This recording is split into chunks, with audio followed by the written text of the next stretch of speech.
ఎదురవుతుంది. ఇంకా కేంద్రం క్లియర్ చేసేసింది మేము మీ డబ్బులే మీకు ఇస్తాము, ఒక పైసా కూడా ఎక్స్ట్రా ఇయ్యము అని. చూడాలి ఇంకా తర్వాత ఏమవుతుందో. సార్ ఏంటి వాలంటీర్ల గోడే ఎలక్షన్ల ముందంతా కూడా వాలంటీర్లు అనిసింది, వాళ్ళకి వీళ్ళు హామీలు కూడా ఇచ్చారు. ఇప్పుడు అది ఏవైనా ఒక పట్టాలు ఎక్కించే పరిస్థితి ఉందా? ఎవరు ఐ వాజ్ టెల్లింగ్ యూ 20వ తారీఖు విజయవాడలో ఉన్నప్పుడు ఆ రోజు వాలంటీర్ల సభ పెద్దది జరిగింది. ఓకే. తర్వాత వాళ్ళు చాలా అయోమయ అవస్థలో త్రిశంకు నరకంలో ఉన్నారు. అవును. మేము అడగకుండానే మాకు 10,000 ఇస్తామన్నారు, మాకు చాలా హామీలు ఇచ్చారు, తర్వాత మీరు చెప్పినట్టు మేము దూరంగా ఉన్నాము, కానీ వచ్చిన రోజు నుంచి మేము అనిశ్చితిలో కొట్టుమిట్టాడుతున్నాం, మాకు పని చెప్పరు, వేరే ఏం చేయరు, రాజీనామాలు చేసిన వాళ్ళంటే వదిలేయండి. ఇప్పుడు ఏమైంది, గోడ దెబ్బ చెంప దెబ్బ అని వైసీపీ వాళ్ళ యొక్క వ్యూహము, తెలుగుదేశం వాళ్ళ యొక్క అతి జాగ్రత్త, రెండింటి మధ్యలో వాలంటీర్లు చిక్కుకుపోయారు. నాతో ఒక 10-20 మంది ఫోటోలు కూడా తీసుకున్నారు. కాస్త చెప్పండి సార్, అప్పుడప్పుడు మీరు మా ఘోష ఎవరు, నిజం చెప్తున్నాను. 2-3 విషయాలు వచ్చాయి నాకు. అదే రోజు నాకు తెలంగాణలో రుణమాఫీది వచ్చింది, అది వేరే సమస్య, మళ్ళీ మాట్లాడదాం. వాళ్ళు చెప్తున్నారు ఏమని, వాళ్ళకి పని చెప్పడం లేదు, డబ్బులు కూడా ఇవ్వడం లేదు, ఏం చేయాలో తెలియటం లేదు. రెండో విషయము, మీరు ఈరోజు కూడా పత్రికల్లో చూస్తారు, నిన్న విజయవాడలో వీళ్ళందరూ కలిసి ఒక నోటీస్ ఇచ్చారు చివరకు, డిసెంబర్లో మేము కార్యాచరణ చేస్తాము, మేము తొందరలో దీని గురించి చర్చించి ఇదంతా చేస్తాము. నిజంగా అన్యాయం. యువత అసలే ఉద్యోగాలు లేవు, ఏదో చిన్న ఉద్యోగము ఊళ్ళో ఉండే 5,000 ఎంతో వస్తుందని వాళ్ళు బతుకుతూ వచ్చారు. దానివల్ల ప్రజలకు కూడా మేలు జరిగింది, మిగతా విషయాలు ఎలా ఉన్నా కానీ. వాళ్ళేం వైసీపీ టాస్క్ ఫోర్స్ కాదండి, వాళ్ళు మన యూత్ ఫోర్స్. వాలంటీర్లు వైసీపీ ఫోర్స్ కాదు, యూత్ ఫోర్స్ అనే ఒక వాస్తవాన్ని టీడీపీ గుర్తించాల్సి ఉంటుంది. ఇంకా రెండోది ఉంది, అదేంటి, సచివాలయ సిబ్బందిని వాడుకుంటామన్నారు. సచివాలయ సిబ్బందికి ఇప్పుడు స్కూళ్ళలో టాయిలెట్ల ఫోటోలు తీయటం, అన్ని పనులు వాళ్ళకి అప్పగిస్తున్నారట. ఓకే. వాళ్ళు కూడా ఘోష, ఈ పనులు మావి కాదు, మేము చేసేవి చాలా ఉన్నాయి, ఎన్యూమరేషన్లు, వాళ్ళకి రేషన్లు ఇవ్వడాలు, ఇలాంటి పనులన్నీ చేస్తూ వచ్చారు వీళ్ళు ఇంటింటికి తిరిగి. ఇప్పుడు వాళ్ళకి వాటికంటే ఇవి ఎక్కువ అంటే వాటికి వేరే మేము చూసుకుంటాం కదా. ఒకవైపున మీరు చెప్తున్నారు ఎమ్మెల్యేలు అందరు ఉండాలి, పింఛన్లు ఇచ్చేటప్పుడు ఉండాలి, అప్పుడు ఉండాలి, ఉండండి, మీరు చూపించుకోండి, మేమేం చెప్పండి, కానీ ఆ పని చేస్తున్న ఒక నెట్వర్క్ ఏర్పడిందని ఎందుకు డిస్టర్బ్ చేస్తున్నారు? ఇటు పౌరులకు ఇబ్బంది, రెండవది ఆ పనుల్లో నమ్ముకొని అసలే నిరుద్యోగము, మనమే ఉద్యోగాలు కల్పించగలిగిన పరిస్థితి లేదు. ఇప్పుడు ఈజు స్పీడ్ అన్నప్పుడు కూడా చంద్రబాబు అన్నది అదే, ఉద్యోగాలు కావాలంటున్నారు కాబట్టి మేము వీళ్ళందరినీ తీసుకొని వస్తుంటే మీరు ఇవన్నీ పెడితే వాళ్ళు మళ్ళీ వెళ్ళిపోతారు అని.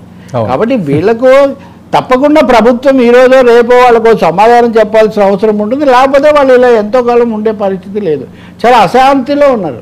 లక్షలు, ఒక 2-3 లక్షలు ఉంటారు వీళ్ళందరూ కూడా కలిసి. పైగా గ్రామాల్లో హార్ట్ ఆఫ్ ది పీపుల్స్ సొసైటీలో వాళ్ళు ఉంటారని కూడా గుర్తుపెట్టుకోవాలి.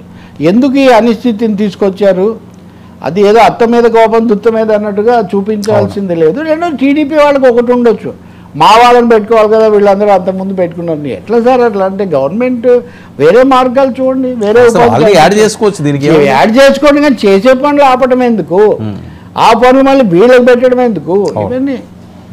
సార్ ఏంటి ఐఏఎస్లపై చర్య, కేంద్రం బ్రేక్ దేనికి?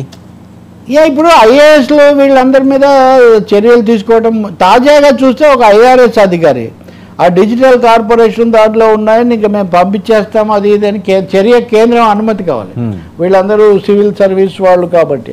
అదే అడిగితే మీరు ఇష్ట ప్రకారం ఎలా చేస్తారు, అతని మీద నేరాలు ఉంటే ముందు మీరు తప్పులు ఉంటే మీరు నోటీస్ ఇవ్వండి, వాటిని ఎస్టాబ్లిష్ చేయండి, అది అయిన తర్వాత చట్ట ప్రకారం మీరు చర్య తీసుకోండి తప్ప. అంతకుముందు మనం మాట్లాడాం కదా, ఐపీఎస్లు 16 మందిని ఏమో రోజు పక్కన పెట్టడము, ఐఏఎస్లను కొంతమందికి ఏమీ విధి నిర్వహణ చేయకుండా ఉండటం.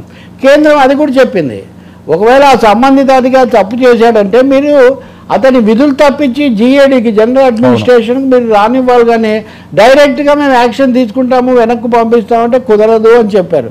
నేను అనుకుంటాను ఈ ఐఆర్ఎస్ విషయంలో ఇది మీడియాలో కూడా వచ్చింది, ఇది బహుశా ప్రభుత్వం మరీ ఏకపక్షంగా పోతుందని కేంద్రం చేస్తున్న ఒక కొంచెం ముందుగా గుర్తు చేయడానికి పని చేసినట్టుగా కనిపిస్తుంది. మరి మిగతా వాళ్ళ విషయంలో కూడా ఏమైనా ఆలోచిస్తారా? పైగా అంత స్పష్టంగా రుజువు కూడా చేసేంత పత్రాలు మీరు సమర్పించట్లేదు అని కూడా కేంద్రం అంటే క్యాట్, అవును, సెంట్రల్ అడ్మినిస్ట్రేటివ్ ట్రిబ్యునల్ వాళ్ళే వెనక్కి పంపించారు. సో ఇది బ్రేక్ అనుకోవాలి, first break. Why the break?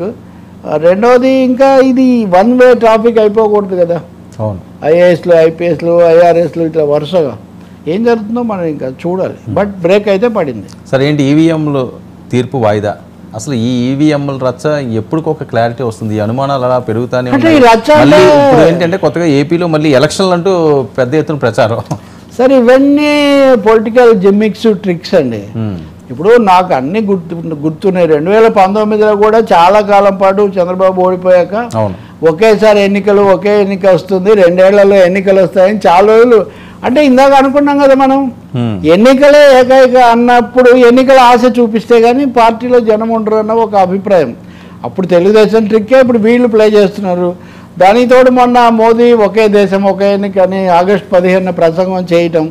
So మోడీకి మెజార్టీ రాలేదు కాబట్టి కేంద్రంలో మధ్యంతర ఎన్నికలు వస్తాయి, ఇదంతా 2 ఏళ్లలోపు మళ్ళీ ఎన్నికలు వస్తాయి అనే ఒక ప్రచారం. ఇది కేవలం ప్రచారం తప్ప ఇంకోటి ఏం కాదు.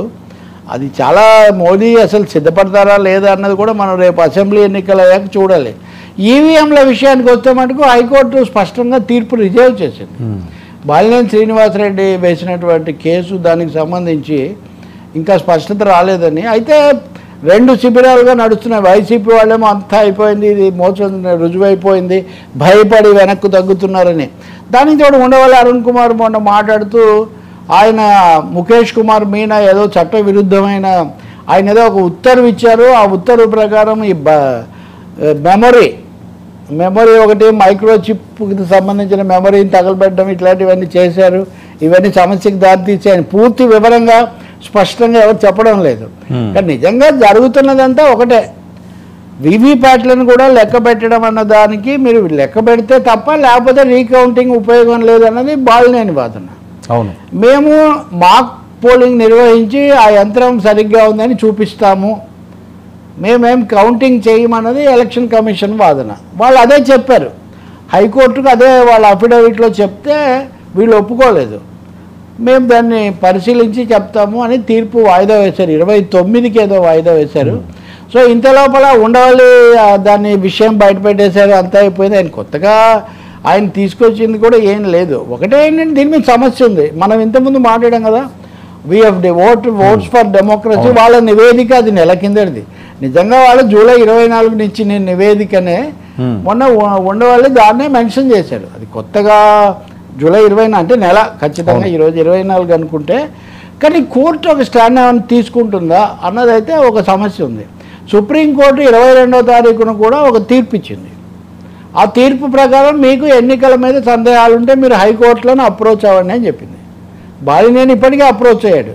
బాలినేని ఎందుకు అప్రోచ్ అయ్యాడంటే రీకౌంటింగ్ మెథడ్ ఎలా ఉండాలన్న దాని మీద బాలినేని అప్రోచ్ అయ్యాడు. ఆయన కొంచెం అడ్వాన్స్డ్ స్టేజ్లో ఉన్నారు. ఓకే, అలా కాకుండా మాకు ఇంకా డౌట్స్ ఉన్నాయనుకుంటే మీరు వెళ్ళి హైకోర్టులో కేసు వేసుకోవచ్చు అని సుప్రీంకోర్టు కూడా అనుమతి ఇచ్చింది. సో దీని ఆధారంగా మరిన్ని కేసులు ముందుకు వచ్చి ఇదో పెద్ద వివాదంగా చర్చగా నడుస్తుందేమో అన్న సందేహం మటుకు ఒకటి ఉంది.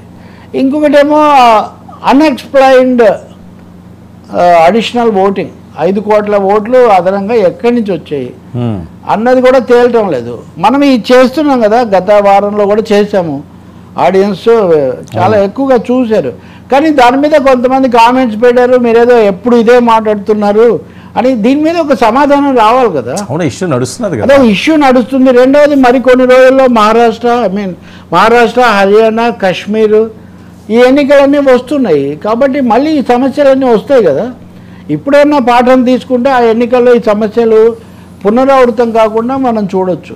సో ఈవీఎంలకు సంబంధించిన ప్రశ్నలు, ముఖ్యంగా వీవీప్యాట్లు పెట్టండి. అమెరికా ఎన్నికలప్పుడు మస్క్ చెప్పింది కూడా అదే, 100% వీవీప్యాట్లు పెట్టడం ఒకటే దీనికి పరిష్కారం. అవును, మిగతా ఏం చేయొద్దు, మీరు మొత్తం వ్యవస్థ మార్చమని. వీవీప్యాట్లు పెడితే